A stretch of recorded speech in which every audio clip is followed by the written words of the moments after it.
In this video, we are going to discuss how to log into and use IntelliCloud VUE for the first time. You will be provided with a URL which will launch the software within your browser. When you run it, it should automatically provide the domain name. If it does not, just enter in provider_portal. Next, you will enter your username, which will typically be your email address. You will be provided with a default password to enter in, and the first time you log into the system, you will be prompted to change your password. Once you enter your username and password, click on the Sign In button, which will launch the search screen. The first time you log into the screen, you will need to select the application from the drop-down list here. In this case, Consumers. When you select the Consumers application or electronic file cabinet, you will see the index fields on the left-hand side of the screen. The search button is in the lower left corner. When you click on search, you will see that no data is found because we have not set up any consumer folders at this point. In order to set up the consumer folders, click on Add Folder and a dialog box appears.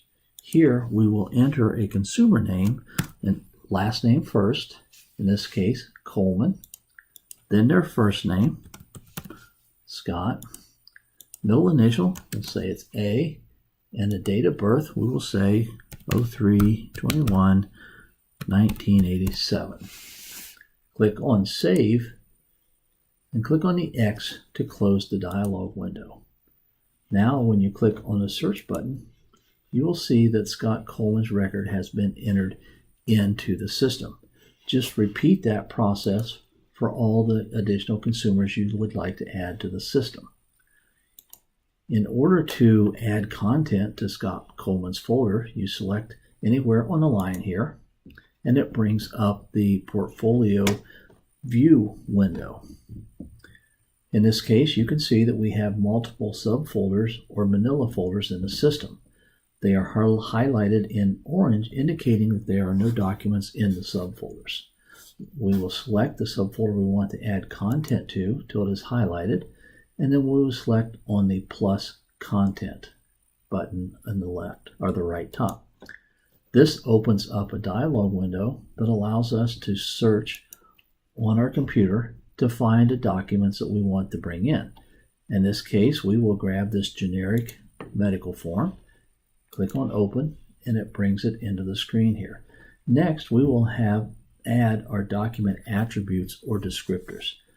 In this case, we have three of them: year, medical documentation forms type, and a document date. We'll enter the year as 2018. We will select our form. We'll say that this is a medical consent form. Next, we will enter the document date. When content is added to the software, the system automatically gives it a time and date stamp as the date that it was entered into the system. This document date could be the same date, or it could be the date that the document was signed or became effective.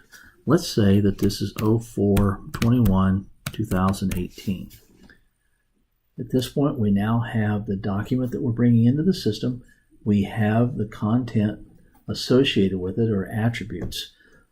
The advantage of identifying this document with document attributes when it comes into the systems allows us to search for specific documents, document types, or run reports, or use Audit Shield to determine what documents might be missing from the system.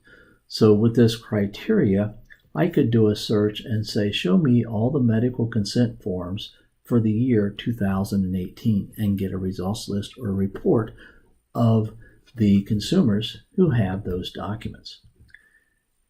After we've entered the information, we click on the Submit button, which adds the document to the system. We will click on the X to close the window, and now we will refresh our viewer screen. Now you can see that the medical documentation forms subfolder is highlighted in black, indicating that it contains a document. When we expand it, we see the document down here, and if we scroll to the right, we can see the document attributes that we associated with that document. When we click on the document, it will open it up in our viewer window here. You can see up here in the top where my mouse is pointing that is the create date, or the date that the document was added to the system. If I hover over that date field, you will see that a dialog window drops down and shows me the document attributes, the year, the document type, and the document date. I will close this to close the dialog window.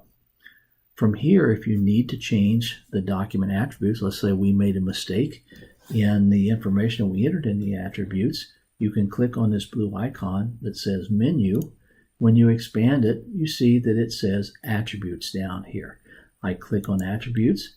It brings up my dialog window, and if I have permissions or the rights to change the information here, I can make those adjustments, whatever they may be on the form. I click Save and close my screen. Next, I'll refresh my window, expand my folder, and now you can see that my medical document form, I've now have changed my attribute label for the document type. If I need to publish or print this document, I can also select on this menu button and say I want to publish, and it brings up a dialog window that allows me to select some options. I can select the folder, so if I have several documents in several subfolders, I can grab all those documents to publish. I can publish just the medical documentation forms, which means if I have multiple documents that I want to print or email out of there, I can do that. Or I can select individual page sets or pages. We're going to select the subfolder here. I am going to include some information like my folder indexes, and I am going to include virtual files because by default it will print scanned images that are scanned into the system. Virtual files are what we label as native file formats: PDFs, Word documents, Excels, audio, video, etc. So it's important, if you have those types of files in your system and you want to publish them outside, you click on the Include Virtual Files. Security we'll talk about in a later video, but for now know that if the documents are secure within the system with the settings set at 0, they will not go outside the system. If they have redactions, they will stay redacted. We're going to click over here and we're going to say open this up immediately. I click on the Publish button, and it is going to take the content that is in that folder. It included this cover page, which I told it to include with the index information.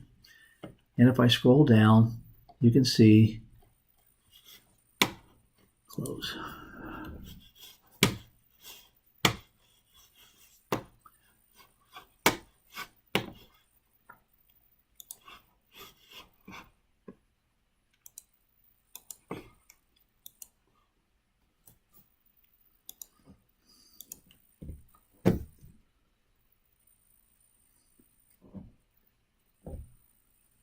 This includes how to use IntelliCloud VUE for the first time.